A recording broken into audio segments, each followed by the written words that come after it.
In today's episode, we're meeting up with an Iloilo native to explore the sights and bites of one of the oldest cities in the Philippines. We visit the family home of the second lady under Ferdinand Marcos Sr. We stand beside the first and only statue of Mary in the country to be personally crowned by a pope and future saint. And we walk a 9-kilometer esplanade along the cleanest urban river in Southeast Asia. We also tour mansions, museums, and marketplaces that are equal parts history and gastronomy, showing us the sweet and savory staples that have helped put Iloilo City on the country's culinary map. Starting another day off in our hotel lobby, we're staying at the Richmond Hotel Iloilo, and we're meeting up with our guide from Southwest Tours again. We're doing an Iloilo history and cultural tour today, and they're pulling up right now. Good morning. Good morning, sir. Hi, good morning. Hi, how are you? Hey. I'm Erin. Hi, Roy. Roy? Nice to meet you. I'm Phil. Hi, Are you our guide today? Yeah, I'll be guiding you. Okay. Hi. We can release on the couch first. We have here in the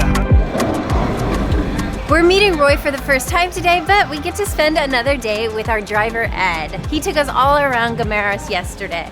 Guimaras. Our first stop on this little historical tour is a house from the mid-1800s. It was a residence of one of the richest families at the time, and they went on to become one of the most popular families of the time. In fact, this was the childhood family home of a Marikit Havaiana who went on to actually marry the vice president of the Philippines at the time. He was a Lopez, and his brother started the very first television network in the Philippines. ABS-CBN. ABS-CBN.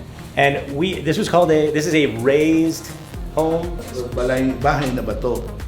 And it still follows the pattern of the indigenous house, the Bahay Kubo, wherein it is raised higher to avoid flooding, and at the same time the lower portion is a multi-purpose. So that area used to be their bank, and this used to be the garage of the house. The seating in here is also historical. They would have that because it was sort of a class level, that if you're on the ground floor, you can't go up higher if you are poor or you aren't wealthy enough.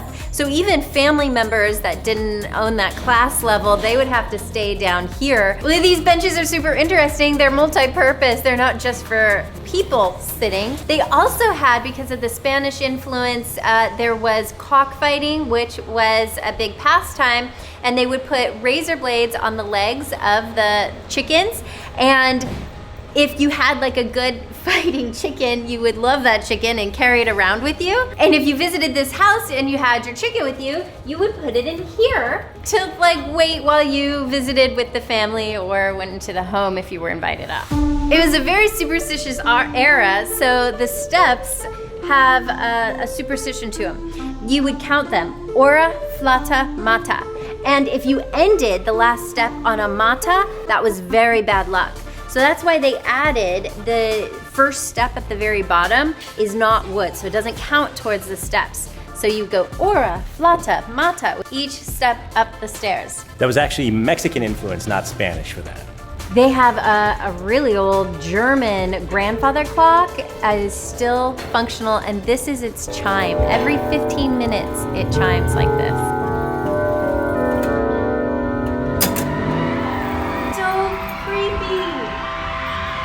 We're arguing because this photo here, Roy is telling us that the eyes follow you, and it's so true. I'm standing right here, and I feel like he's staring right at me. And then I move, and his eyes are literally following me, and he's staring right at me over here as well. And like right in the middle, right at me. It's very spooky. Okay, Brooklyn's gonna show me something. Turn this way. Oh, that's so creepy. She has no eyeballs and her teeth are blended. No, you come over this way and it's normal. Oh my gosh, that is nuts. As you come closer and go to an angle, then her eyeballs and her mouth and everything appears. That's crazy. All of the items and the furniture in this home were originally owned by the owners throughout the time as it exchanged hands and stuff like that. So nothing is added after the family left the home. Now, because the bank downstairs was owned by this family, they wanted to have easy access to it. And there's actually a little trap door right over here under this shoe rack. You could lift that up to take stairs right down into the bank. A lot of cool memorabilia in here. Here's the campaign pin with Lopez right here. And then you can see that he was vice president under Ferdinand Marcos Sr. And here's his vanity kit that he would take when traveling. Looks like everything's in its original condition. Wow, he used this comb in his hair. History is so fascinating. This room was actually 2 bedrooms at the time, but it's staged as 1 bedroom now. And this is their typical dining hall. We're out here in the back garden and tons of chickens, and now I can't stop thinking about those benches where they would put their chickens before going inside. But we're gonna head to the next stop. Let's go check out the cathedral. So this is Haro Cathedral, and it's most known for this little structure in the front that's the glass enclosed Mary, which here they call the Lady of Candles, probably because of a bunch of candles in there with her. The construction of this place is coral blocks, but it's held together with a mortar that was made from egg whites and limestone, like dust essentially. So back when they were building it, every time they would do mass, worshipers would have to bring 1 block, 1 coral block, and 1 egg. And it would take about 10 years under that method to construct the entire place. Eggs, lime, now I'm hungry. Not that kind of lime. I know. This is beautiful.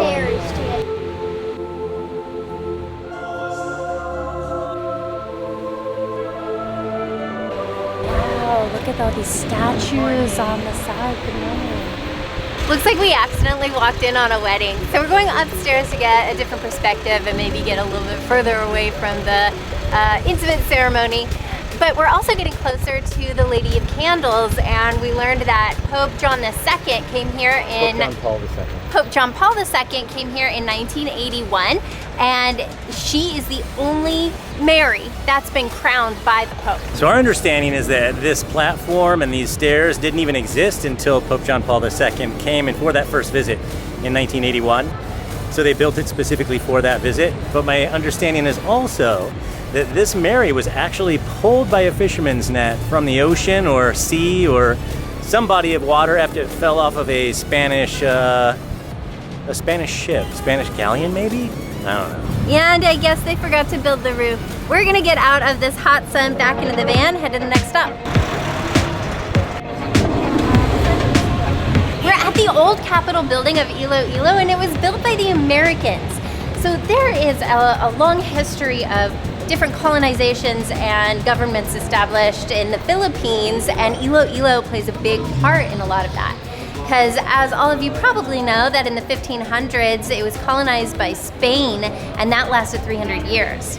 And there was a revolution against Spain that was delayed here in Iloilo because their way of life was so easy and comfortable. They were happy with the way things were. But as the revolution progressed and the Americans came in and they turned a corner for the revolution and basically won over Spain, the Spanish came here to Iloilo to surrender because they felt like this would be the safest place for them to surrender, because they felt as if they treated the people of Iloilo so well, they would have that treatment in return and they wouldn't be harmed. This is one of the oldest, if not the oldest, Capitol buildings in the Philippines. And it happens to stand right in front of the 0-kilometer fountain out here, which serves as the main reference point for the entire island. All right, we're gonna shake out of here. It's a new phrase I learned from Phil. Let's shake into the van again.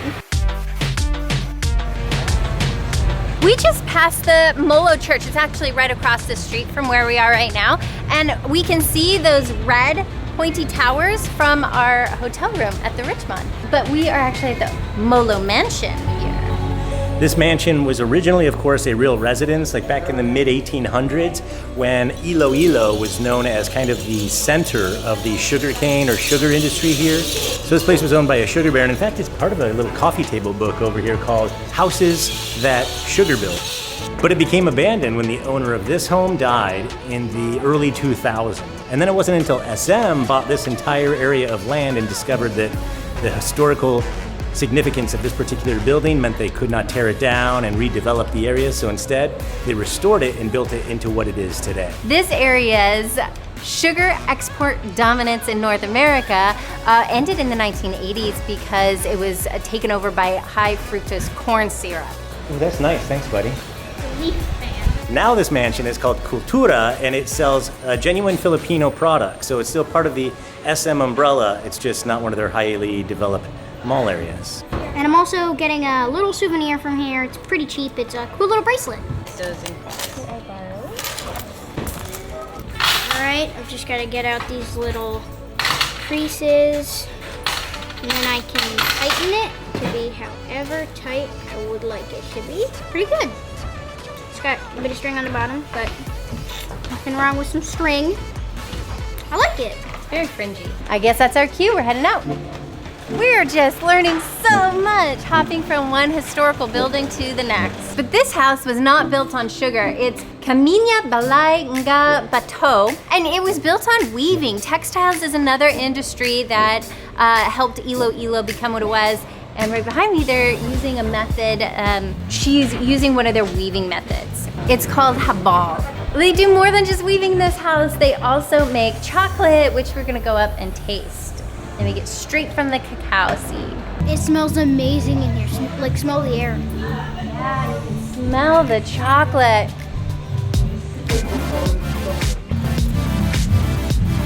Ooh, tastes like a chicken noodle soup, but it has like, it's like this ramen chicken flavor. It's actually Pancit Molo, and it's the #1 dish that people kept commenting and saying we had to try when we come to Iloilo. And I believe that because it's a dumpling soup, and I believe that the dumpling part of it came from the Chinese influence. It's basically like a noodle chicken soup. Is it made with chicken or pork? It's made with combined chicken and pork. It's just like something I would want on a cold day, which you probably don't get in the Philippines. I'm dipping this in my chocolate. Is it hot chocolate? I don't know. It doesn't taste like hot chocolate. No? Now I'm gonna try it with one of the little biscottis. It's very chocolatey. It's almost as if it's just chocolate. No milk. It doesn't taste like there's much of anything else. I approve, it's really good. Based on what the kids are saying, I kind of expect this to be like the hot chocolate that we had in Barcelona, little chocolate factory there. Yes, very, very thick. Roy just told me that the proper way to do this is with pinky out. That's good. Is yours watered down or thick? I think it's pretty thick, which is good. That means we get to stay, because Roy was telling us that traditionally, if you water down the chocolate, it means that they don't want you to stay. It's your time to go. It's like the, without using your words, the polite way to say, get out of my house. You're not welcome anymore.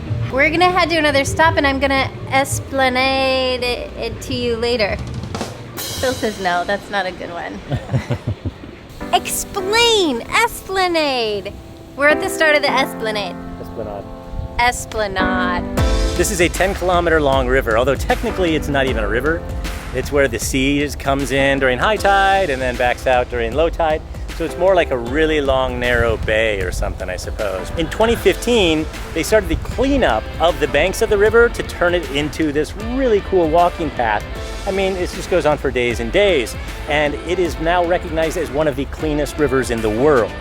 They took all of the existing buildings and residences that were right on the bay and relocated all of those because they found that those were really one of the prime sources of the pollution for the river. So by moving those, they got rid of that, cleaned up the bay, put in all this incredible landscaping, all of the paver stone walkways, and now it's this gorgeous feature that the entire city gets to enjoy on a daily basis. And I believe I found a little mango tree right here. I believe there's two. I think this one's a mango tree and a very small one. It looks like a mango tree to me, but correct me if I'm wrong. Woo, it is a hot day, and we're gonna get back to the AC in the van, and we're gonna have some poor man's soup.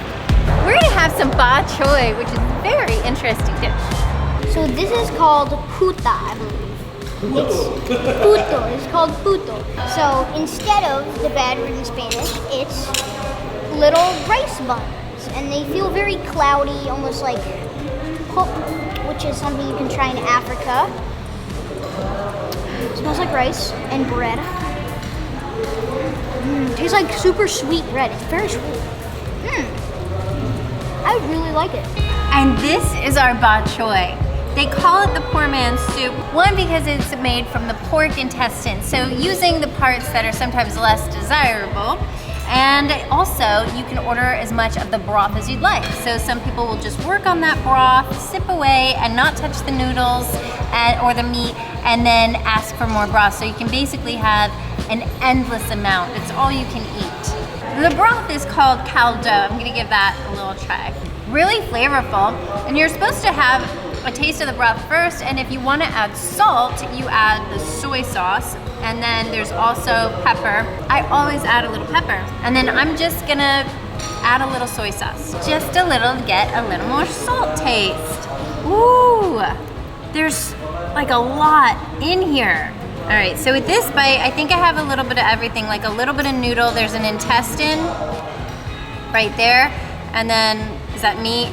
Meat. Some meat. I love the crunchiness from the crackling, which is a great texture to have with the intestines because that's so soft. And this is considered the Iloilo signature dish. Ooh, and these are egg noodles.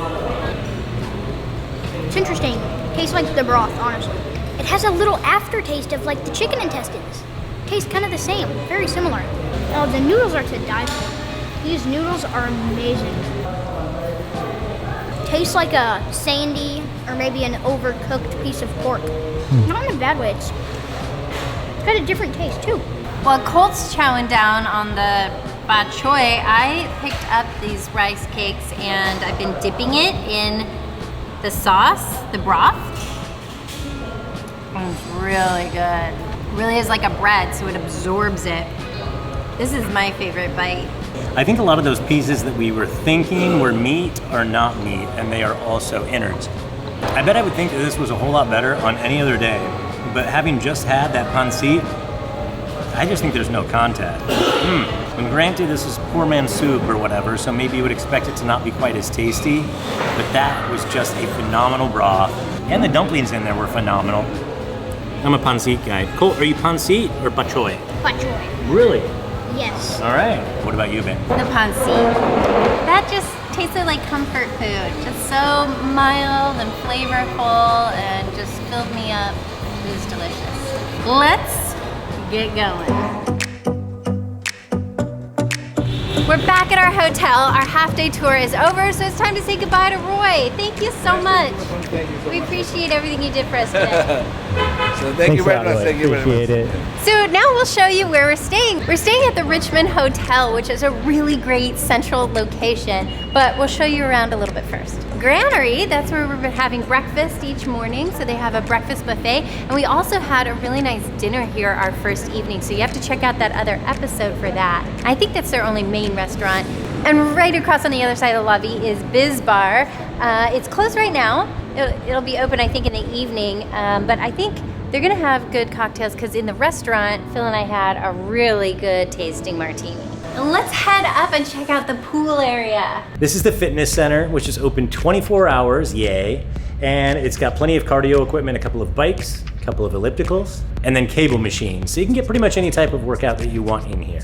And we got the Zambanya Bar and swimming pool that's open from 8 a.m. to 8 p.m. Ooh, we've got some nice views up here. So we are on the 7th floor, so we get a nice little perspective of the festive mall. It looks like it would be an infinity edge pool. Maybe it is, but it's got that guard railing there. I like the temperature. It's not freezing, but it's just cool enough to cool you down. So our room is somewhere up here, but we did a tour of that in our last episode, so you can check that out. Now, if you look over this view, we're actually looking at the old airport. And so this strip right here, I think was supposed to be the landing strip, but it was a little bit too short for the development of the types of planes and flights that were coming in. So they had to relocate the airport so that they can build a much larger landing strip.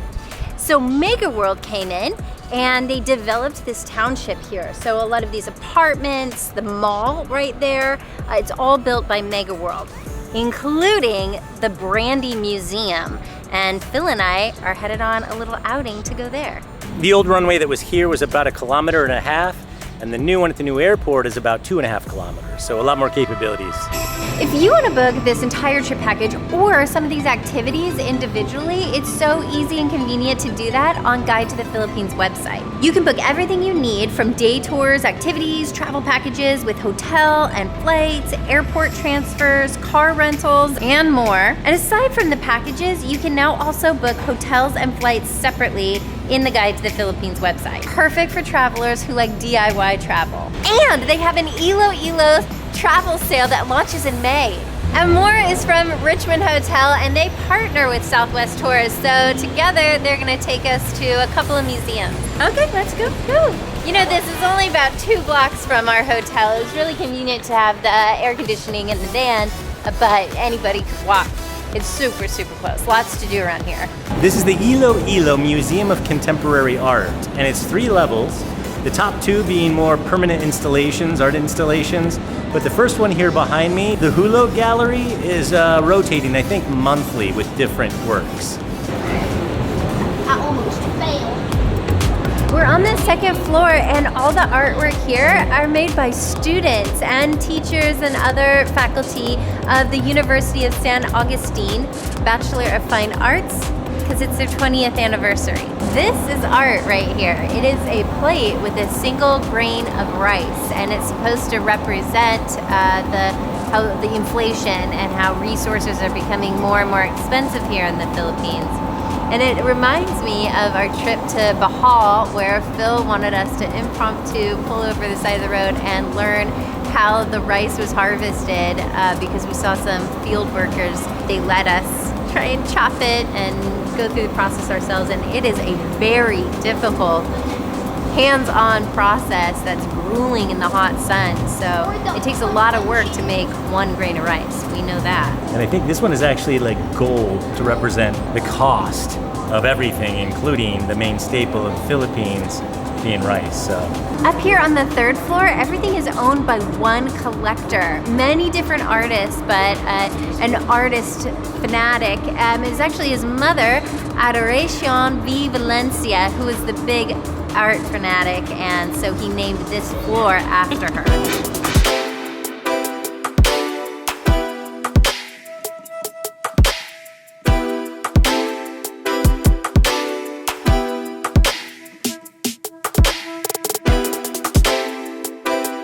there's a lot of really good works of art in here, but another thing I really like about it is that it's so accessible. Like you could come in here and within space of 1 hour, be able to see everything and then go on to your next activity. It doesn't have to be a 2 or 3 day affair like a lot of art museums we've been to. Now we are off to a different kind of museum next door. Thank you, sir. Thank you. This is the Brandy Museum. It's with the same owner, Mega World, as the museum we went to next door. Brandy, that's the sweeter one, right? Or am I thinking of sherry? I don't know. I don't know. We'll find out. I'm hoping we can do a little tasting. Fundador 1800, the oldest brandy bottles. There are about 200 antique bottles that were discovered. It's got 60% alcohol. And this is a family of founders, but the business was really launched by Pedro. The name Fundador means founder. And now for the highlight of the tour, we're doing a brandy tasting. I'm not sure we've had a whole lot of brandy, if any at all. I feel like I can't remember when we were in South Africa if that was sherry or brandy that we tasted in our room. It was sherry. Yeah. It was very sweet. But I am learning that I didn't realize brandy was made from grapes. So it's kind of like a wine. I was thinking, when I see a dark liquor, I immediately think of whiskey. The kiddos are a little bit frustrated because they're too young to try any brandies today. I love these glasses. Do not smell, do not sip. I'm going to teach you how to appreciate the aroma and taste for our bread. Warming it from my hand by swishing it around for about 5 seconds or so. It will release the bouquet of aroma. So the 3 S's start with sight. We're gonna look at it. Darker the color, the deeper the flavor. Second S is smell. And so first you swirl it and you actually bring it to your chest. There we go. It tastes light, caramely maybe. Much better on that one. There is a lot of alcohol in there. My sinuses, if they weren't clear before, they're very clear now. Salud. The third S is savor. So we're gonna start by taking less than a teaspoon and swishing it all around your mouth to get that coating all over every single taste bud, every area. And then we're going to inhale with the brandy still in your mouth and then breathe out through your nose. That is interesting. I took such a small bite, or sip, and then it diluted with my saliva a bit, which I think made it more enjoyable because it was less pungent. Brandy is very strong. Like, it's a lot of like alcohol flavor. I can imagine like having a normal sip would be a bit much, but having a tiny sip and like diluting it a little bit with your saliva, it works. I enjoyed it. That whole process was just for the first sip, and then you can consume directly after that. We got all the flavors in that process. Thank you. Thank you. A little sip of brandy was a perfect way to end the evening, all of our tours, and our whole day here in Iloilo City. We learned so much all day long. So again, I want to thank Guide to the Philippines for curating all this for us, and their partners Southwest Tours and Richmond Hotel. We hope to see you in the next episode. See ya. It was Mexican. Thanks, Midwest. Thanks, Midwest. That's right. We're not big fans of corn syrup, high fructose corn syrup. It's not the healthiest for you. And although sugar has a lot of sugar, it's natural. Wait, I'm sorry. wanna film an episode with me? I forgot about the episode. I thought we were on vacation. Can you taste thickness, babe? That's an oldie from our channel.